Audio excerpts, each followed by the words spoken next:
Picture this.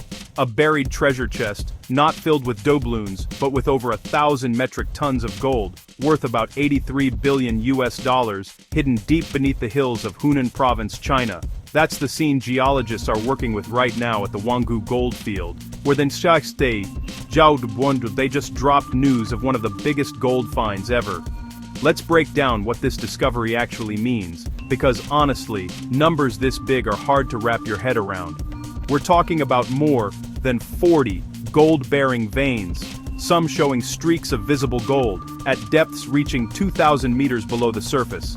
That's over 6,500 feet, deeper than the tallest mountain in the lower 48 states. Now, the top sample grade, pulled from these veins, is near 138 grams of gold per ton of rock. To put that in perspective, most gold mines operate on single-digit grades. But hold up, that's just the highest sample. The average grade across the whole deposit will matter much more in the end. That's what decides if this becomes a gold mine or just a gold story. So, why is this region such a gold hotspot? It all comes down to geology.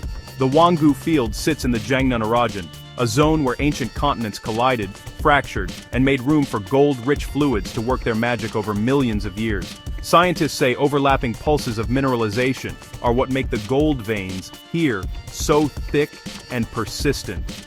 And these kinds of deposits, they're the real monsters in the mining world. If you want to compare, South Africa's South Deep mine, currently the world's top dog, has reserves somewhere between 870 and a little over 1,000 tons. So, if these numbers from China hold up, Wangu could become the largest gold deposit ever found. But here's where the science gets gritty. Mining gold this deep is not just a matter of digging a big hole. We're talking huge operational costs, ventilation to keep air breathable, pumping out groundwater, supporting the rock so it doesn't cave, and hauling ore a mile up to daylight. That's why geologists and engineers are obsessed with things like average grade, continuity, and thickness. They need enough high-grade, connected gold to make all that effort and risk worth it.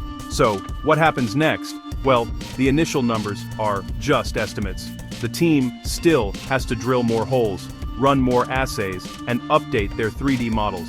The big milestone is something called reserve conversion, proving that the gold isn't just there, but actually can be mined profitably. Investors want to see that before a single ounce gets pulled out. If all the right boxes get checked, the project moves to mine design, permits, and of course financing. But if the gold turns out to be patchy or too deep, only the richest pockets might ever see the light of day.